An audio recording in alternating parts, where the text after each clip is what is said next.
ರಾಧಾಕೃಷ್ಣ ಭಟ್ರು ಅಂತ. ತುಂಬಾ ಕಡೆ ಎಲ್ಲ ತಾಳ್ಮದ್ಲೆಗೆಲ್ಲ ನಂಗೆ ಸಾಹಿತ್ಯ ಜ್ಞಾನ ಸ್ವಲ್ಪ ಕಡಿಮೆ. ನಾನು ಓದಿದ್ದು 8ನೇ ತರಗತಿ ಆದ್ದರಿಂದ ಕನ್ನಡದಲ್ಲೂ ಸ್ವಲ್ಪ ಹಿಂದೆ ಇದ್ದೆ ನಾನು.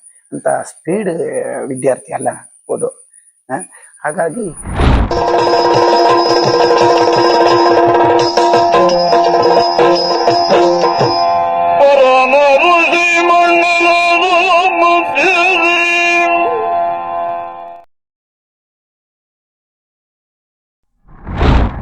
ಹಸಿರುಮಕ್ಕಿ ಹತ್ರ ಒಂದು ಸಾಗರದ ಹತ್ರ ಈಚೆಗೆ KB ಸರ್ಕಲ್ ಹತ್ರ ಒಂದು ತಾಳ್ಮದ್ಲೆಗೆ ಹೋಗ್ತಾ ಇದ್ರು. ಅವರು 40 ವರ್ಷದಿಂದ ತಾಳ್ಮದ್ಲೆ ಮಾಡ್ತಿದ್ರು. ನಾ ಯಕ್ಷಗಾನ ಕಲ್ತು ಮಾರನೇ ವರ್ಷದಿಂದನೂ ನಾ ಅಲ್ಲಿ ತಾಳ್ಮದ್ಲೆಗೆ ಹೋಗ್ತಾ ಇದ್ದೀನಿ. ಈಗ್ಲೂ ಹೋಗ್ತಾ ಇದ್ದೀನಿ. ಒಂದು ವರ್ಷ ಹೋಗ್ದಿದ್ದಿಲ್ಲ. ಅಲ್ಲಿ ಹೋಗ್ಲಿಲ್ಲ ಅಂದ್ರೆ ಅವ್ರು ತಾಳ್ಮದ್ಲೆ ನಿಲ್ಲಿಸ್ತಾರೆ. ಆ ಉದ್ದೇಶಕ್ಕಾಗಿ ಹೋಗ್ತಾ ಇದ್ದೀವಿ. ಅವ್ರ ಮನೆಯಲ್ಲೂ ಎಷ್ಟು 30ನೇ ವರ್ಷನೋ 35ನೇ ವರ್ಷದಲ್ಲಿ ಸನ್ಮಾನ ಮಾಡಿದ್ರು. ಎಲ್ಲ ಕಲಾವಿದರಿಗೂ ಮಾಡ್ತಾ ಇರ್ತಾರೆ ಅವ್ರು. ನಂಗೂ ಮಾಡಿದ್ರು.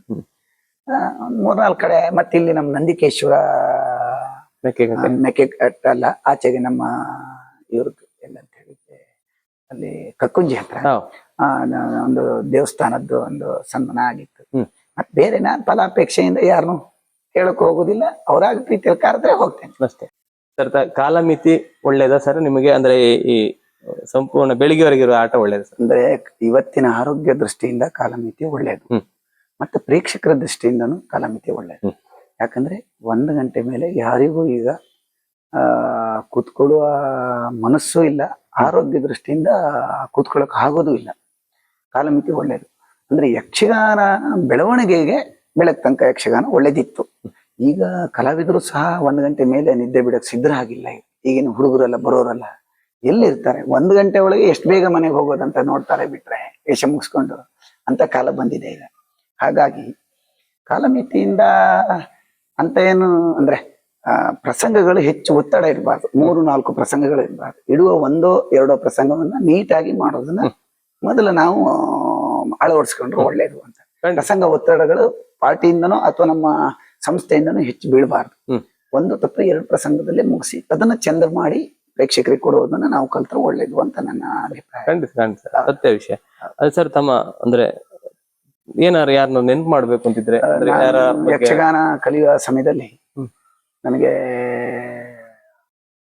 ನಿಟ್ಟೂರ್ ಹತ್ರ ಅಂಬ್ಲಾಡಿ ಅಂತ ಅಲ್ಲಿ ರಾಧಾಕೃಷ್ಣ ಭಟ್ರು ಅಂತ. ತುಂಬಾ ಕಡೆ ಎಲ್ಲ ತಾಳ್ಮದ್ಲೆಗೆಲ್ಲ ನಂಗೆ ಸಾಹಿತ್ಯ ಜ್ಞಾನ ಸ್ವಲ್ಪ ಕಡಿಮೆ. ನಾನು ಓದಿದ್ದು 8ನೇ ತರಗತಿ ಆದ್ದರಿಂದ ಕನ್ನಡದಲ್ಲೂ ಸ್ವಲ್ಪ ಹಿಂದೆ ಇದ್ದೆ ನಾನು. ಅಂತ ಸ್ಪೀಡ್ ವಿದ್ಯಾರ್ಥಿ ಅಲ್ಲ ಓದೋ.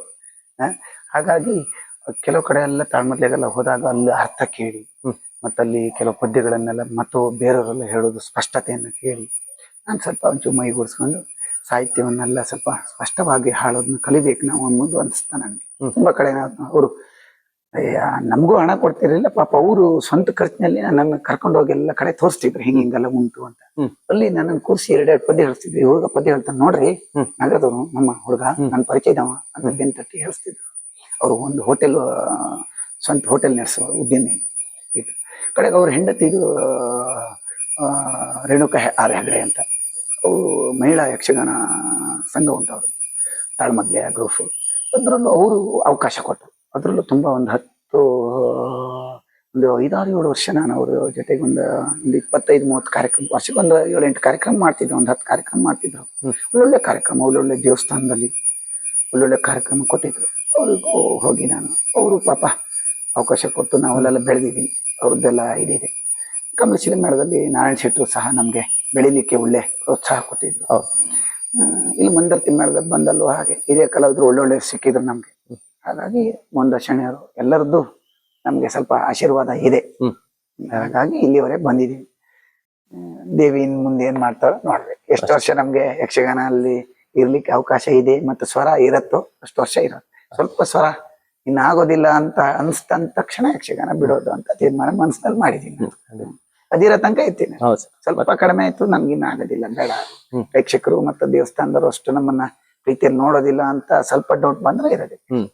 ಸರ್, ನಮ್ಮ ಈ ಸ್ವರ ಕಾಯ್ದುಕೊಳ್ಳಿಕ್ಕೆ ಏನ್ ಮಾಡ್ತೀರಿ ಸರ್? ಅಂದ್ರೆ ಸ್ವರ ಕಾಯ್ದುಕೊಳ್ಳಿಕ್ಕೆ ನಮ್ಗೆ ಬೇಕು. ಬೇರೆ ಕೆಲವರಿಗೆ ಆರೋಗ್ಯ ಉತ್ತಮ ಮಟ್ಟದಲ್ಲಿ ಇರತ್ತೆ. ಅವ್ರು ಏನ್ ತಿನ್ಲಿ ಏನ್ ಕುಡಿಲಿ ಏನ್ ಆಗೋದಿಲ್ಲ ಅಂತವ್ರು. ನಮ್ದು ಹಾಗಲ್ಲ. ನಾವು ಒಂಥರ ಸಮಶೀತೋಷ್ಣದ ಶರೀರದ ಮಲ್ನಾಡು.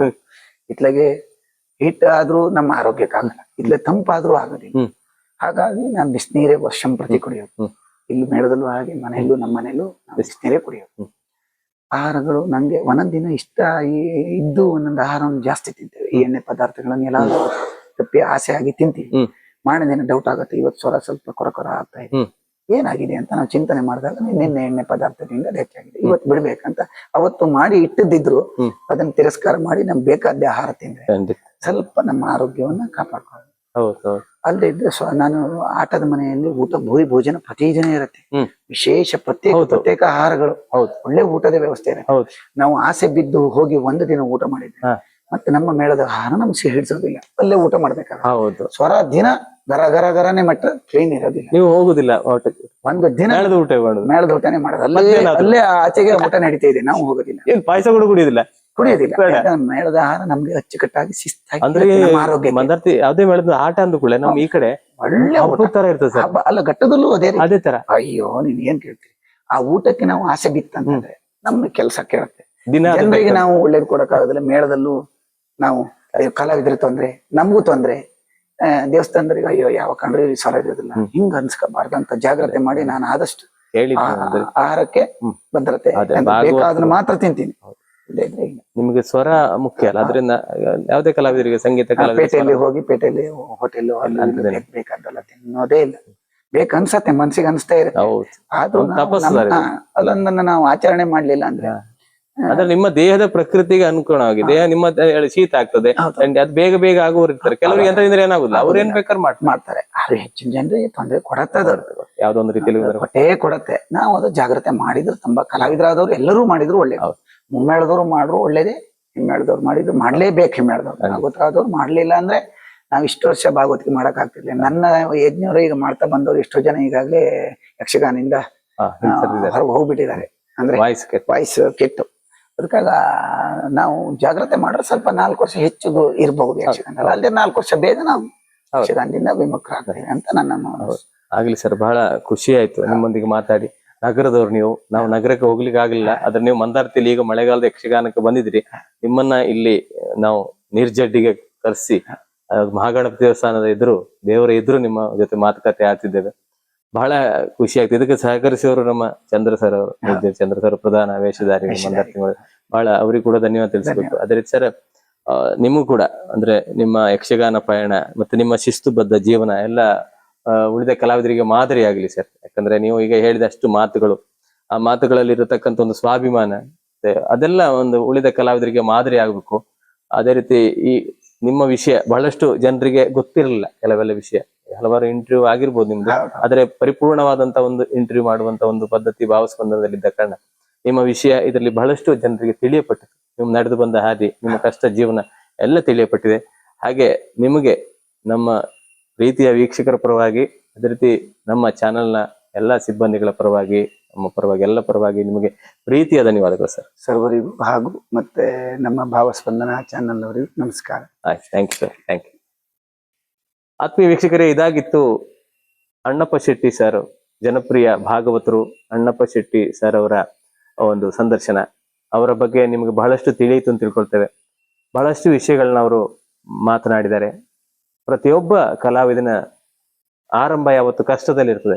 ಕಷ್ಟದಿಂದ ಮೇಲೆ ಬಂದು ಬಹಳಷ್ಟು ಹೆಸರು ಮಾಡಿ ಬಹಳಷ್ಟು ಗೌರವ ಮತ್ತು ಸ್ಥಾನಮಾನಗಳನ್ನ ಪಡಿತಾರೆ.